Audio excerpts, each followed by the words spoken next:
Ever come back from a vacation feeling like you need another vacation just to recover from all the frantic hotel hopping? Oh, yeah, totally. Right. You spend 2 weeks sprinting from monument to museum, living out of a suitcase, and you return home completely exhausted. So today on our deep dive, we are exploring a new travel trend that pushes back against that exhausting checklist race. It is a much-needed change of pace, I think. It really is. We are looking at long-stay rentals and hyper-local living. And since many of you listening are learning English, we will break down some useful vocabulary for you naturally as we go. Yeah, so definitely keep your ears open for those key phrases today. So to escape the tourist trap, you first have to change where you sleep. Let's look at one of the travelers from our sources, a guy named Ben. He completely ditched hotels for a long-stay rental. Right, he booked a beach apartment for a whole month, which is a pretty big commitment. It is. And he specifically wanted a place that was cozy. Now, for our listeners, cozy is that warm, fuzzy feeling like, when you are wrapped up in a soft blanket on the couch. Exactly. It's comfortable and inviting. And Ben also made sure his rental had standard amenities. Wait, amenities. Let's just define that one real quick. Oh, sure. Amenities are basically those handy features a place has, like a washing machine or a full kitchen to cook in. Okay, but this is the part I don't quite get.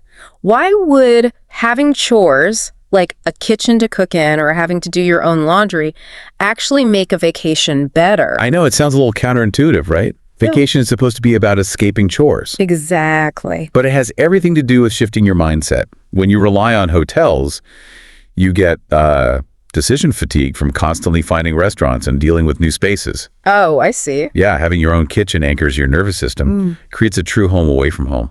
That makes a lot of sense. So once you establish that cozy home base, what do you do with all that extra time? I mean, since you aren't spending it on tour buses. Well, you step outside and you learn to live like the residents. Ben, for example, essentially ignored the major tourist sites. Oh, wow. Skipped them completely. Pretty much. He just went to the local market for grocery shopping. He bought fresh bread daily from a baker who actually learned his name. That is so cool. So he focused entirely on his neighborhood. And neighborhood just means the immediate area around your home, right? Yes, exactly. This is what we call hyper-local living. Hyper-local. Right. Hyper-local means you focus intensely on that one small community rather than trying to see the whole city. Got it. So the goal is really to blend in, which is a great phrase. It's almost like putting on camouflage, but instead of wearing green paint, you're holding a local baguette and a coffee to look like you live there. That is a great analogy. You want to blend in to look and act naturally in that environment. But I do have to push back a little bit. Aren't you still just playing pretend for a month? I mean, at the end of the day, you are still a tourist holding a baguette. Well, yeah, that is a very fair pushback. Yeah. You certainly don't transform into a native resident in 4 weeks. But the value of blending in is about changing the actual mechanics of your interactions. When you show up at that same bakery every single morning, it moves past just being a business transaction. Oh, because they start to recognize you. Exactly. You aren't just another passing wallet.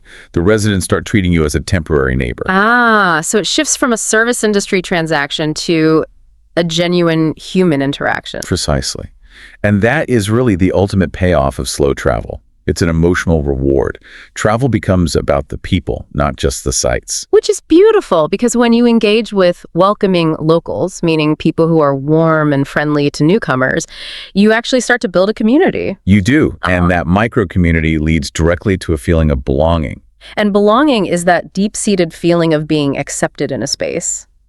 It is fascinating how experiencing that sense of belonging recharges your mental batteries so much better than a 10-day sightseeing sprint. It absolutely does. Settling down and finding real connection restores your energy. So no more frantic hotel hopping for us. We will leave you with this to think about. If you could pack up your life and genuinely blend into any neighborhood in the world for a full month, where would you go? And what is the very first local spot you would try to find?